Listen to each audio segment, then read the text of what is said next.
In the present scenario, all the modern economies are open economies and they have all economic interactions in the form of international flow of goods and services with the other countries of the world. In this chapter, International Trade, Need and Basis, we are going to look into the things that what are the basis, what are the reasons that why the countries they become a part and parcel of international trade. And we are also going to look into the things that what are the advantages and disadvantages for being in the international trade. First of all, let's classify the economies on the basis of the international trade. We have open and the closed economy. Open economy is that does not engage in the international trade. It is called a closed economy. And the situation of a closed economy is known as autarky. On the other side, we have an open economy which is engaged in the international trade. If any fluctuation occurs in the international trade, open economy gets immediately affected by that, whereas the closed economy remains unaffected because it is not a part of international trade. Next thing which comes over here, we can also divide. On the basis of this, we can come to know that what is the difference between internal and the international trade. Internal trade means when we exchange the goods and services between the individuals or group of individuals within the country, which is known as a domestic trade or internal trade. For example, a person sitting in Haryana and he is selling or purchasing the things from a person, the one who is sitting in Kerala. This is domestic trade or international trade. One more thing, we need to remember this thing, that internal trade is always done with the help of the national currency of economy. On the other side, we have international trade. International trade can be defined as an exchange of goods and services among the citizens of different countries of the world. And this trade is done with the help of the foreign currencies.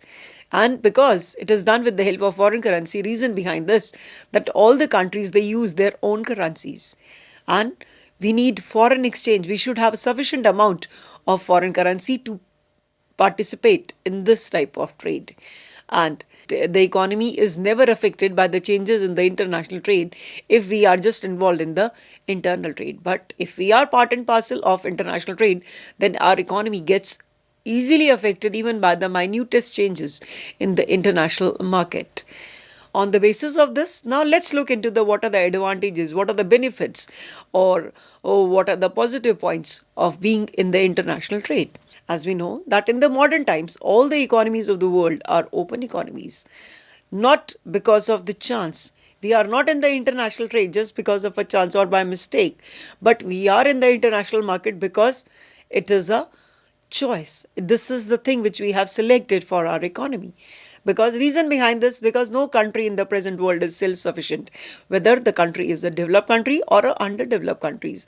All the countries, they have to be dependent on one or the other to fulfill their needs for the goods and services for the people. They have to be, even this biggest country of the world has to take and help from the smallest country of the world. It's not a matter of a size of the country, but it depends on the need of the country. What is the requirement of the country? Now let's look into the various advantages. The first, what happens if a country is an international trade? The first thing, once the country enters into the international market, there is a large variety of the availability of the goods and services in the domestic country.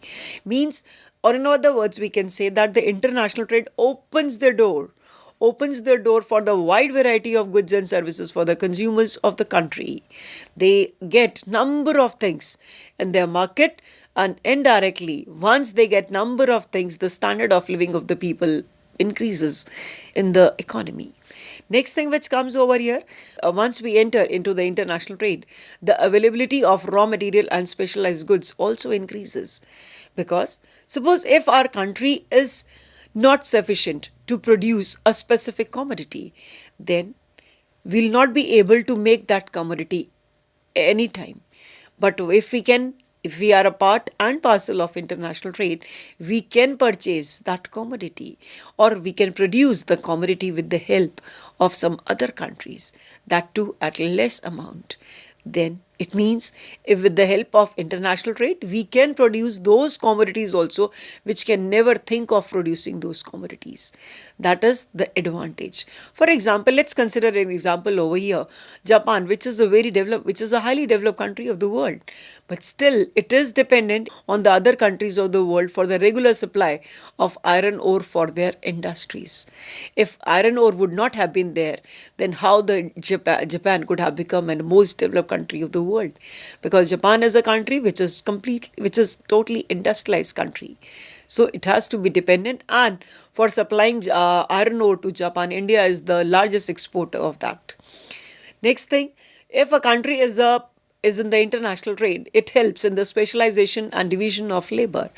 What happens that it is the way, or we can say that international trade is the way or the process by which the country gets a chance to exploit the advantages of division of labor and specialization, because in this we get a chance to produce those goods for which we are very good at, for which we are the best, because we can produce those commodities by which we can get the maximum and we can produce efficiently.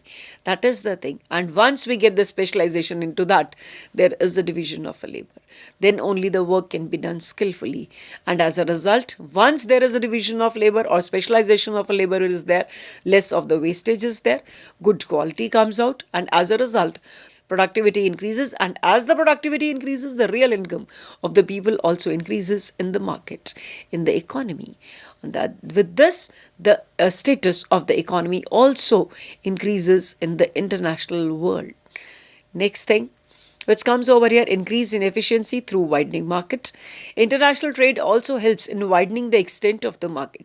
It enlarges the size of the market for the producer, because once we open the gates of our country for the international market, then we have to sell the products in our country as well as in other country of the world. As a result, we have to try our level best to increase the production, and the production can be increased only if the economies of the scale comes into the action. Then only the large scale production can be possible, and it becomes the need of the hour also to produce at the large scale. Next thing, whenever we become a part of the international trade, the people of the country, they get a chance to get the number of the goods, that too at less prices. Because any country is never interested in the international trade if the prices of the goods of the international market are more than the domestic market. Any country will be interested only if the prices of the international products will be less than the domestic market. Then only we will be interested into that. And the international specialization and division of labor always results in reducing the cost of production. Lesser the cost of production, lesser will be the price. Lesser will be the price, but not it never cut short. It never lessen the profit margin of the producers. The profit margin of the producers remains there, but still it becomes cheaper for the consumers. And as a rational consumers, all the consumers are interested only in purchasing more quantity and the quality goods at the less price. The same happens in the real world. Next thing which comes over here is the competition. International trade is the way to, you can say that, to instigate the competition between the countries as well as within the country in the case of domestic and the international industries. This is the thing which is responsible for increasing the productivity and reducing the cost of production.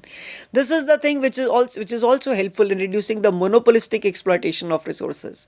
Means we have to be very careful. We cannot keep on producing the things. International trade is also responsible for opening the doors for selling the surplus production or for disposing of the surplus production, because international trade only helps the producers of a specific country to sell off their surplus production in the international market. And as a result, whenever the doors are open for the domestic industries to sell their products in the international market, the country is able to avoid the possibility or the chances of the deflationary pressure. And the deflationary pressure, as you people are aware, that it arises because of the unsold stock of goods. No unsold stock of goods, no chances of deflationary pressure. And good profit for the producers also. Next is the possibility of economic development. International trade is basically an important vehicle or important tool, we can say, for increasing or for encourage for improving economic development. Or in other words, we can say that it is a main tool which helps in increasing the pace for economic development.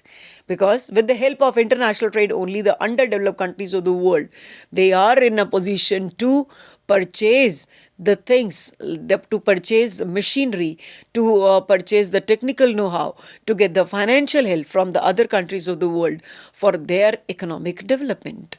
If international trade would not have been there, then how these countries would have been improved in their standard of living as well as in their economic development. So in the words of Robertson, we can say that international trade is an engine of growth.